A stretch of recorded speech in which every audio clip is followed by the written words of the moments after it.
The parable of the wheat and the weed. Very easy to understand because this parable is a picture of our world. The world outside and the world inside.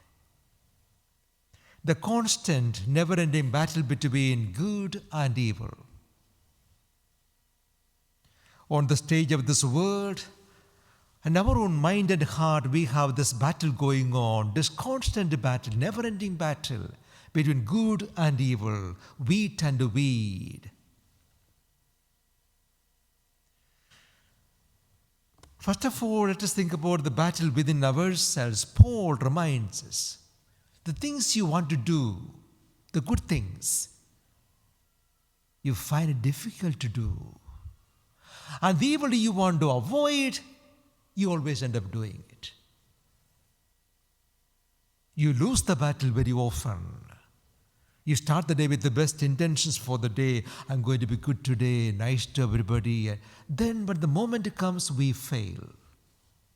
We lose the battle often during the day with one thing or the other, losing our patience or saying the wrong word or being unkind or one thing or the other, we always lose the battle. On the drama happening in the world too is another, on a wider scale, the battle between good and evil. What do we learn from this parable? Not that we understand, the Lord is telling us, let them be together. The wheat and the weed, let them grow together. Don't try to separate them. Because you are no one to understand what is good and what is evil. The command to Adam and Eve, don't go anywhere near there. We are not able to make a distinction between good and evil because what you think of evil as may not be evil another time. What you think of as good this moment may not be good another time. Things can change. Things can change. The farmer is giving time because the weed may sometime later turn out to be good wheat. It's a metaphorical language. A person's life is at the moment not very good, but who knows? Saul could be Saint Paul, so don't make any judgment. The same way with the human weakness, somebody who is wheat at the moment can turn out to be a weed later. So don't make any judgments. Leave it to God to make the judgments. Not our duty, not in our power to make any judgment. What else?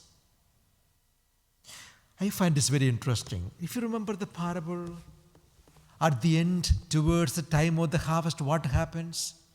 The workers are told, gather the weed first, then the wheat. That is very significant. Gather the weed, the darnel first, and burn it, then the wheat. What is the meaning there? Darkness doesn't exist. It is absence of light. What is evil will not last. Evil people, what is evil, it doesn't last. They will disappear one day soon. So don't lose your patience. Don't be in a hurry. Don't be in a hurry. Just stay where you are. Hold your judgment. Don't make any. Just put aside your judgments and wait and see. The darnel will disappear. Evil will disappear.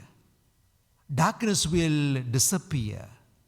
In the end, truth will triumph. Isn't that the message from the cross? That Friday, everything was the weed. Everything was disaster.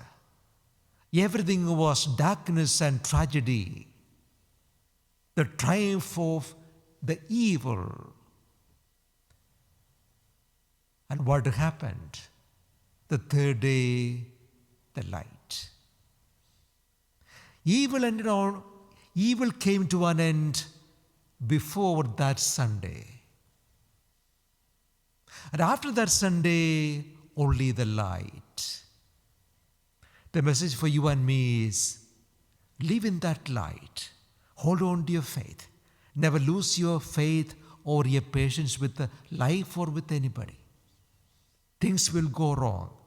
You will see the battle going on within you and outside. Never lose your patience and your faith.